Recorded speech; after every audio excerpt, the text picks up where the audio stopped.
Bonsoir. Ce soir, c'est Mamie qui raconte l'histoire du sauvetage du Père Noël.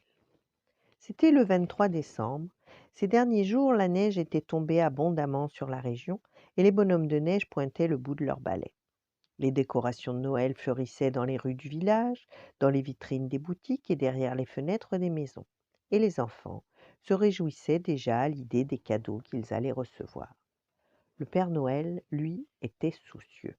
Un virus informatique, connu sous le nom de Joyeux Noël, avait infecté son disque dur et le pauvre homme ne pouvait plus ouvrir un seul de ses fichiers. Le drame, c'est qu'il contenait la liste des cadeaux de Noël, enfant par enfant, avec leur adresse.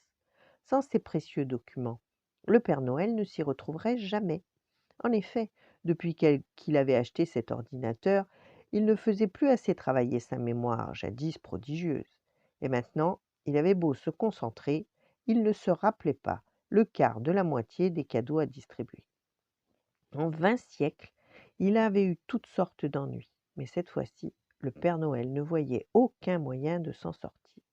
Au bord du désespoir, il demanda conseil à sa femme et à sa fille. J'ai un copain à l'école, Maxime, commença la fillette de 8 ans, qui est un as en informatique. Je suis sûre qu'il pourrait t'aider. Amener quelqu'un ici, mais tu n'y penses pas, Laetitia. Tu sais bien que mon identité doit rester secrète.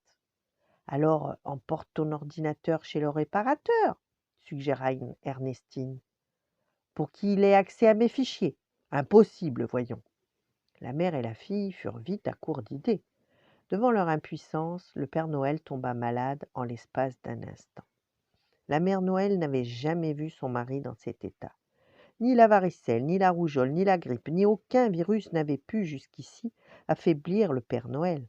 Il avait fallu que l'un d'eux s'en prenne à son ordinateur pour l'atteindre enfin. C'était la première fois qu'elle se faisait du souci pour lui. Elle pressentait que si elle ne trouvait pas vite une solution pour livrer les cadeaux, il ne s'en remettrait jamais. Quant aux enfants, quelle serait leur déception le jour de Noël, lorsqu'ils découvriraient leurs souliers vides. Va trouver ton ami Maxime, souffla-t-elle à sa fille, et fais-le venir, discrètement surtout, que ton père ne se doute de rien.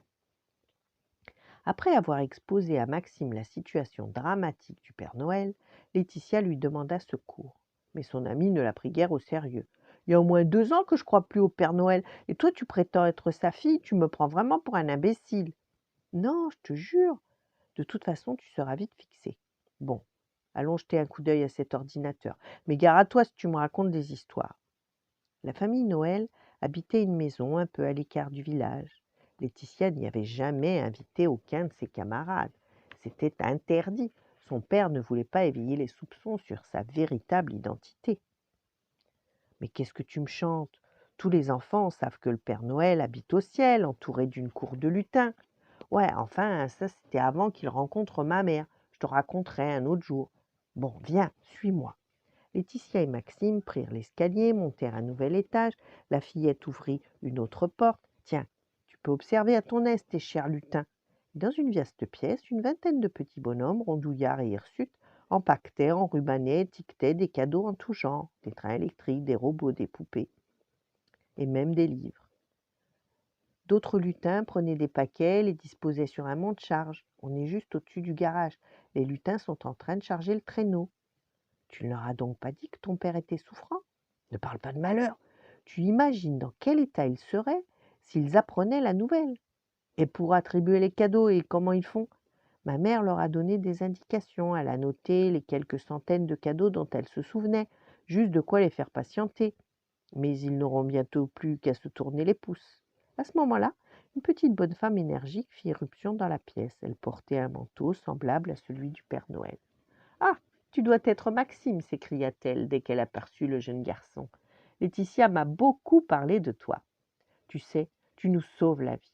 Bah, ne parlez pas trop vite, attendez que j'examine l'ordinateur. Maxime réalisa soudain que la vie du Père Noël était entre ses mains. Quelle responsabilité! Il en était à la fois très fier et drôlement impressionné.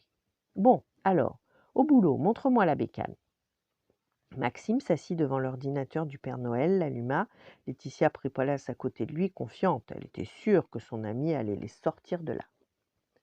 Maxime cliqua sur plusieurs fichiers et au bout de quelques instants, il s'exclama triomphalement: Ça y est, les fichiers sont réparés et le Père Noël est sauvé. Bizarrement, au même moment, le Père Noël se réveilla, la fièvre avait disparu d'un seul coup. Maxime et Laetitia eurent juste le temps de s'éclipser. Le Père Noël entra dans le salon. Quelle heure est-il demanda-t-il à sa femme.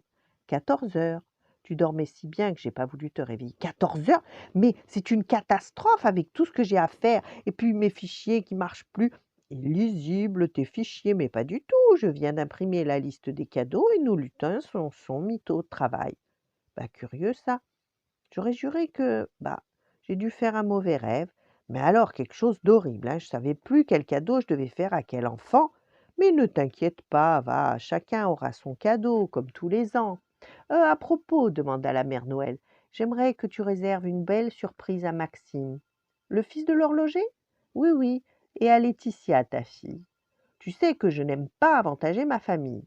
Qu'ont-ils fait, ces deux-là, pour mériter le plus beau cadeau que les autres? Ils ont sauvé un grand homme, si tu veux savoir. Bien, j'ajouterai une console dans les chaussures de Maxime, tous les enfants m'en réclament. Et pour Laetitia, j'imagine que tu as une petite idée? Ouais, prends-la avec toi pour ta tournée. Rien ne pourrait lui faire plus plaisir qu'un tour en traîneau avec le Père Noël. Voilà, bonne nuit, faites de beaux rêves et à demain.